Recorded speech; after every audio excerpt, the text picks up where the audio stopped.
Hello students, welcome back to my channel Swift computers. आज के इस वीडियो में हम डिस्कस करेंगे क्लास 10 आईसीएसई बोर्ड के इम्पोर्टेंट एमसीक्यूज के बारे में। वीडियो के दौरान आपको कुछ एमसीक्यूज के आंसर्स जो है नहीं दिए गए हैं, जिसका आंसर आपको कमेंट बॉक्स में लिखना है, जिससे हमें पता चले कि आप अपने बोर्ड एग्जाम्स के लिए कितना सीरियस हैं। तो let's start.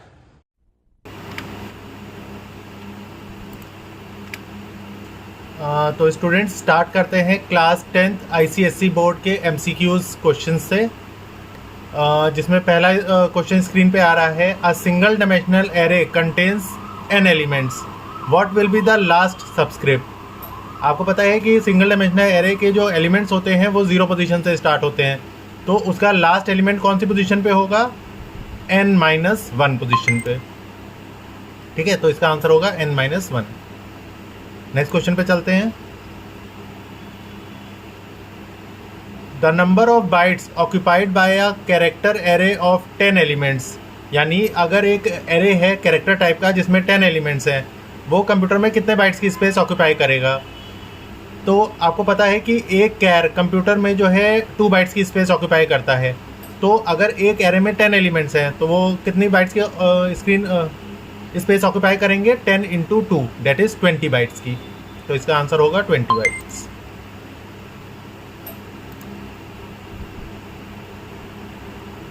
Right a method prototype name check which takes an integer argument and returns a char.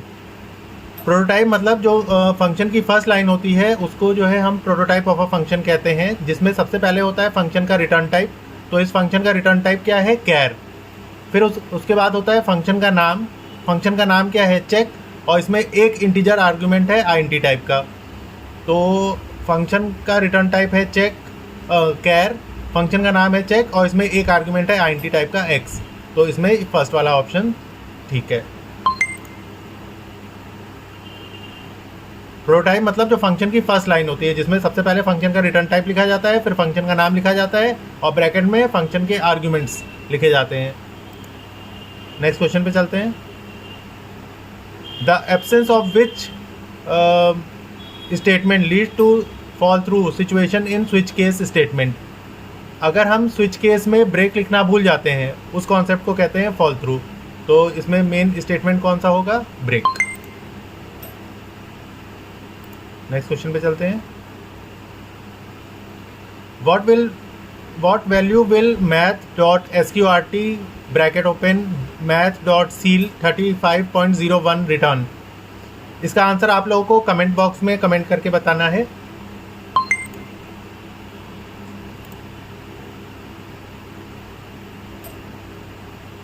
Next question है the scanner class method use to accept words with space.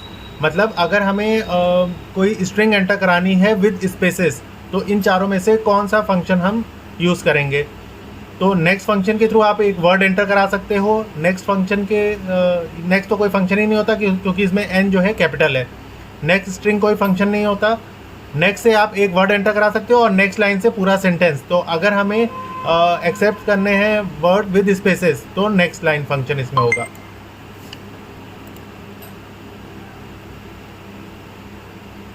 The keyword use to call package in a programme.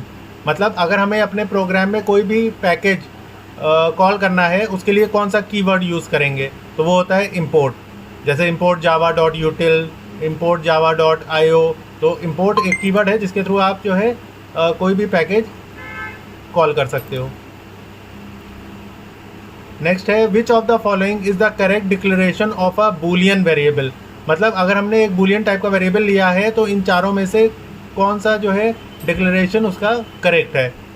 तो Boolean is leap. Boolean जो है data type है, is leap variable है, equals to false. और false single code में है। तो single code में अगर कोई वैल्यू होती है वो तो कैरेक्टर टाइप की होती है।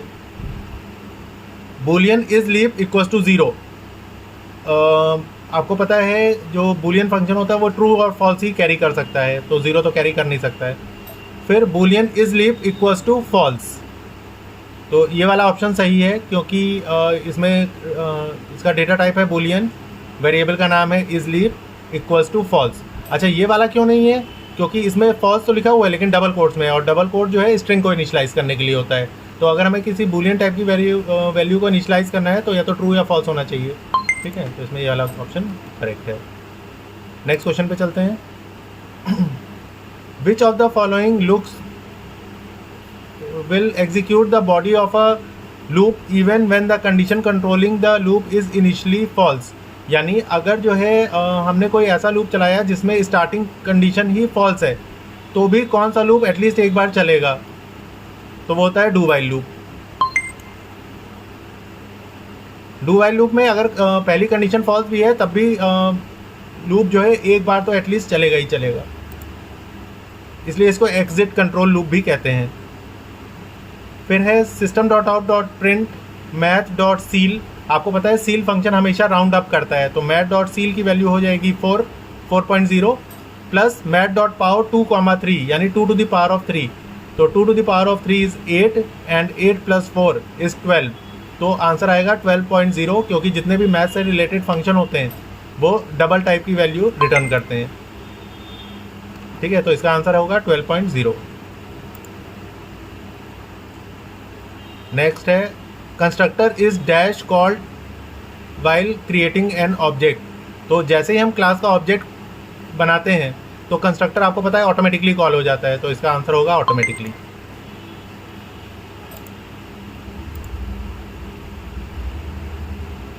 The second last element of A array of size 100 has index. आपको पता है कि एरे जो है का फर्स्ट एलिमेंट हमेशा 0 पोजीशन से स्टार्ट होता है, तो इसका सेकेंड लास्ट एलिमेंट कौन सी पोजीशन पे होगा, तो वो होगा 98th पोजीशन पे, क्योंकि लास्ट एलिमेंट जो है 99 पोजीशन पे होगा, तो सेकेंड लास्ट 98 पोजीशन पे होगा। Invoking a function by passing the object of class is termed as. अगर हम जो है फंक्शंस के अंदर क्लास के ऑब्जेक्ट को पास करते हैं तो वो होता है call by reference. Call by reference जो है रेफरेंस डेटा टाइप को एज अ आर्ग्यूमेंट अगर हम जो है फंक्शन के में पास करते हैं तो वो होता है कॉल बाय रेफरेंस। तो आपके रेफरेंस डेटा टाइप कौन कौन से होते हैं, जैसे क्लास, आपका एरे, ठीक है, 2D एरे, ये सब जो है रेफरेंस डेटा टाइप होते हैं। तो उसको अगर हम एज अ आर्ग्यूमेंट पास करते हैं तो वो कॉल बाय रेफरेंस होता है। The expression which uses greater than equals to operator in a is known as. Greater than equal to ये आपका होता है relational operator. Greater than equals to, less than equals to, double equals to, जो दो variables में relationship बताते हैं तो वो होते हैं relational data type. What is the other name of literal. इसका आंसर आप लोग को कमेंट बॉक्स में कमेंट करके बताना है, ओके।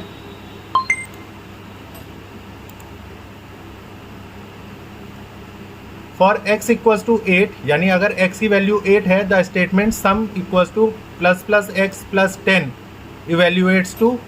तो प्लस प्लस x जो है प्री इंक्रीमेंट करेगा, यानी x की वैल्यू अगर 8 है तो वो हो जाएगी 9, 9 + 10 दैट इज 19। तो आंसर आएगा 19।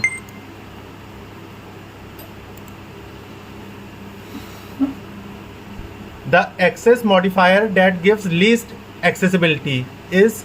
आपको पता है 3 तरह के एक्सेस स्पेसिफायर्स होते हैं, डेट इज प्राइवेट, पब्लिक और protected.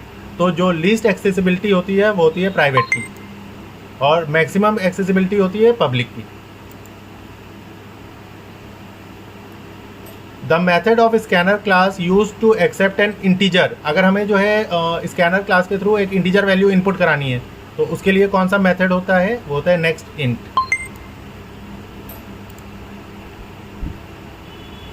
Java statement to access the 5th element of an array. तो अगर एरे का 5th एलिमेंट हमें एक्सेस करना है वो होता है x4 में, क्योंकि एरे हमेशा 0 पोजीशन से स्टार्ट होता है। Constructor overloading follows with principle of object oriented programming. तो किसी भी चीज़ की ओवरलोडिंग हो, चाहे कंस्ट्रक्टर की ओवरलोडिंग हो, चाहे फंक्शन की ओवरलोडिंग हो, वो कौन से प्रिंसिपल को फॉलो करती है, वो होती है पॉलीमॉर्फिज्म।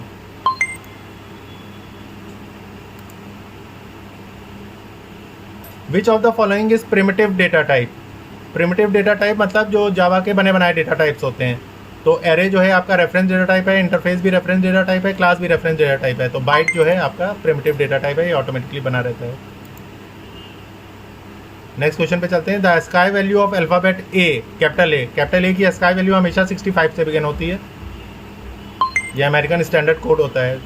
कैपिटल ए की 65 होती है, कैपिटल बी की 66 होती है, कैपिटल सी की 67 होती है, and so on. Next question पे चलते हैं। Which of the following loop is entry control loop? तो entry control loop, switch case कोई लूप नहीं है, इफ एल्स भी कोई लूप नहीं है, डू वाइल जो है आपका एग्जिट कंट्रोल लूप है, और वाइल जो है आपका एंट्री कंट्रोल लूप है। तो इसका आंसर क्या होगा? While loop. Give the output of the code system.out.print 4 is greater than 5 plus yes। तो 4 is greater than 5, greater than आपका जो है रिलेशनल ऑपरेटर है, और रिलेशनल ऑपरेटर ट्रू या फॉल्स में वैल्यू रिटर्न करता है। तो 4 is greater than 5 is false plus yes, तो आंसर आएगा फॉल्स yes।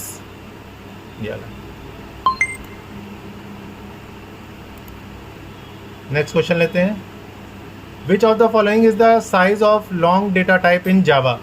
तो लॉन्ग डेटा टाइप का साइज जो है होता है 8 बाइट्स, लेकिन यहाँ तो सारे बिट्स में लिखे हुए हैं, और हमें पता है कि 8 बिट्स मिला के 1 बाइट बनता है। तो लॉन्ग डेटा टाइप 8 बाइट्स का होता है, तो 8 × 8 दैट इज 64 बाइट्स की स्पेस ऑक्यूपाई करता है एक लॉन्ग तरह का डेटा टाइप। नेक्स्ट वैल्यू लेते हैं। Keyword that is use to create the object of a class. अगर हमें क्लास का ऑब्जेक्ट बनाना है तो इसमें कौन सा कीवर्ड हम यूज करेंगे? होता है न्यू कीवर्ड। नेक्स्ट लेते हैं। Dash is not a reference data type. तो आपको पता है क्लास, एरे और interface they all are reference data type. तो कैर जो है आपका प्रिमिटिव डेटा टाइप है, तो इसका आंसर क्या होना चाहिए? कैर। Ternary operator is a logical operator, arithmetic operator, relational operator या कंडीशनल ऑपरेटर। टर्नरी ऑपरेटर दो होते हैं, एक होता है क्वेश्चन मार्क और एक होता है colon sign, where question mark represent if को और कोलन साइन रिप्रेजेंट एल्स को। तो if else statement conditional operator होते हैं, तो इसका आंसर क्या होगा? Conditional operator. नेक्स्ट क्वेश्चन लेते हैं। The output of math dot floor 6.6 plus math dot seal 3.2।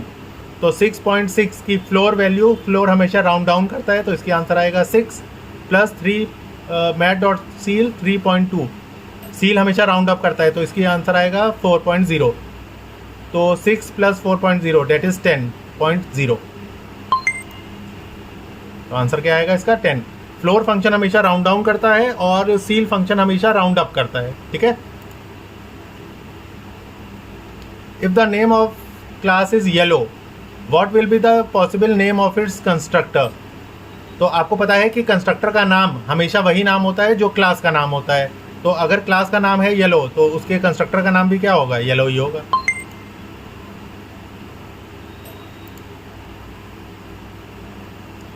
Name the type of error if any, name the type of error if any in the following statement. system.out.print double quotes में hello, लेकिन इस line में missing क्या है? Semicolon. तो semicolon missing है, तो वो आपका सिंटेक्स एरर है।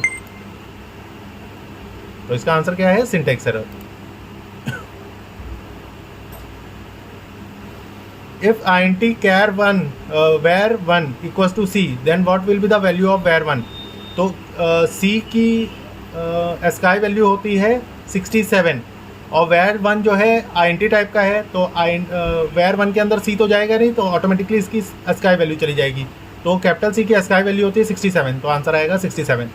अगर यहाँ पे कैर where 1 होता तो where 1 की वैल्यू c ही रहती, लेकिन क्योंकि यहाँ पे where 1 जो है int टाइप का है, तो where 1 के अंदर ऑटोमेटिकली इसकी स्काई वैल्यू चली जाएगी c की, दैट इज 67।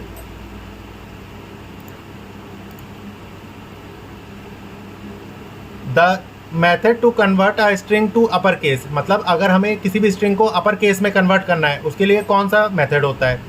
तो यहाँ पे टू अपर केस है, यहाँ पे टू अपर केस पूरा कैपिटल में लिखा हुआ है, तो ये कोई मेथड नहीं होता। टू अपर केस, ये अपर केस पूरा स्मॉल में लिखा हुआ है, तो ये भी कोई मेथड नहीं होता।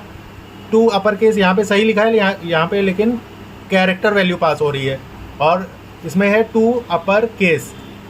तो ये वाला मेथड किस तरह की वैल्यू एक्सेप्ट कर रहा है? स्ट्रिंग तरह की, तो टू अपर केस। स्ट्रिंग, ये वाला मेथड करेक्ट है अगर आपको स्ट्रिंग को अपर केस में कन्वर्ट करना है तो। नेक्स्ट क्वेश्चन लेते हैं, name the type of error that occurs for the following statement system dot out dot print 5/0। अब आपको पता है कि किसी भी नंबर को अगर हम 0 से डिवाइड करते हैं तो इनफाइनाइट आंसर आ जाता है। तो इसमें जो टाइप ऑफ एरर आएगा वो आएगा रन टाइम एरर, क्योंकि जब हम प्रोग्राम को रन करेंगे तब ये यहाँ पे एरर ये डिवाइडेड बाय 0 एरर आएगा, तो वो आएगा run time error. Next question है, the output of integer dot parse int 34। Integer dot parse int क्या करता है, किसी भी स्ट्रिंग वैल्यू को इंटीजर में कन्वर्ट कर देता है। तो यहाँ पे डबल कोट्स में 34 है जो कि स्ट्रिंग फॉर्मेट में है, तो इंटीजर डॉट पार्सिंट क्या करेगा, 34 को जो है इंटीजर में कन्वर्ट कर देगा, प्लस 21, तो आंसर आएगा 55। 55.0 क्यों नहीं आएगा, क्योंकि इंटीजर ऑफ पार्सेंट इंटीजर में कन्वर्ट करता है, तो यहाँ पे आंसर आएगा 55।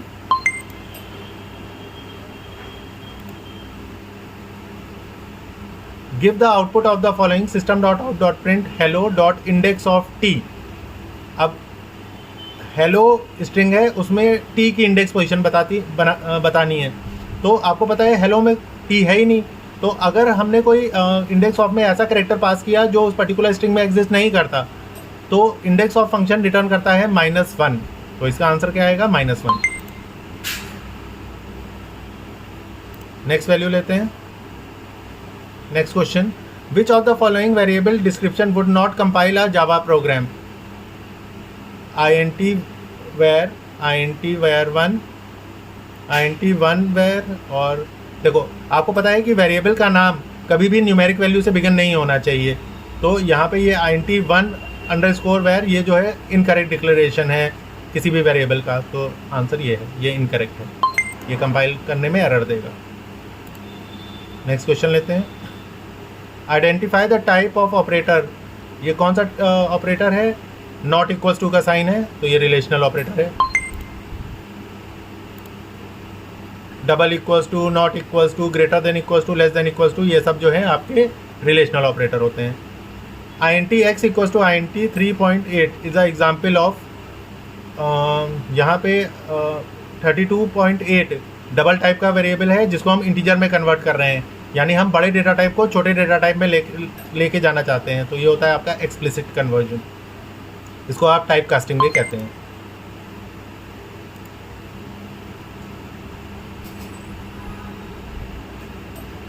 The output of the following composition dot substring 3.3,6। Substring मतलब होता है एक स्ट्रिंग का सब पार्ट, इसका मतलब है कॉम्पोजिशन स्ट्रिंग में 3 से 6 इंडेक्स पोजीशन तक जो भी चीज़ है उसको प्रिंट करे। तो 3 इंडेक्स पोजीशन पे है 0 1 2 3 P, और 6 में है 3 4 5 6 I, लेकिन सबस्ट्रिंग फंक्शन में जो भी राइट हैंड साइड में वैल्यू होती है उससे हमेशा एक कम लिया जाता है, यानी 3 से 5 इंडेक्स पोजीशन तक जो भी होगा वो आंसर है। तो 3 पोजीशन पे है P, 4 पोजीशन पे है O और 5 पोजीशन पे है S, तो आंसर आएगा POS। ठीक है, ये थर्ड पोजीशन से स्टार्ट करेगा और 6 से एक कम यानी 5, 3 से 5 तक की सबस्ट्रिंग बनाएगा, तो आंसर आएगा POS। नेक्स्ट वैल्यू लेते हैं, the number of values that method can return is. एक फंक्शन एट अ टाइम सिर्फ एक ही वैल्यू रिटर्न कर सकता है, तो इसका आंसर क्या आएगा 1। कोई भी फंक्शन 2 वैल्यू या 3 वैल्यू रिटर्न नहीं करता है, हमेशा एक फंक्शन हमेशा एक ही वैल्यू रिटर्न की जाती है। Dash is not a jump statement. Jump statement कौन कौन से होते हैं, ब्रेक जंप स्टेटमेंट है, कंटिन्यू जंप स्टेटमेंट है, रिटर्न भी जंप स्टेटमेंट है, लेकिन टर्नरी जो है आपका ऑपरेटर है, तो ternary is not a jump statement. Next question पे चलते हैं, which of the following data type has the size greater than 2 bytes. Greater than 2 bytes, char 2 bytes की स्पेस ऑक्यूपाई करता है, तो ये तो हो नहीं सकता। शॉर्ट भी 2 बाइट्स की स्पेस ऑक्यूपाई करता है, ये भी नहीं हो सकता। बाइट 1 बाइट की स्पेस ऑक्यूपाई करता है, तो ये भी नहीं हो सकता चारों में। यहाँ पे फ्लोट 4 बाइट्स की, लॉन्ग 8 बाइट्स की, डबल 8 बाइट्स की और int 4 बाइट्स की स्पेस ऑक्यूपाई करता है, तो इसमें ये चारों डेटा टाइप की बाइट जो है ग्रेटर देन 2 है, तो आंसर आएगा float long double INT। Next question लेते हैं। स्ट्रिंग P इक्वल्स टू 20 जो कि डबल कोट्स में है, यानी स्ट्रिंग टाइप की है, Q इक्वल्स टू 22। तो अगर हम SOP करें P प्लस स्पेस देके Q, तो ये 20 स्पेस 22 आंसर आएगा। तो ये वाला आंसर सही है।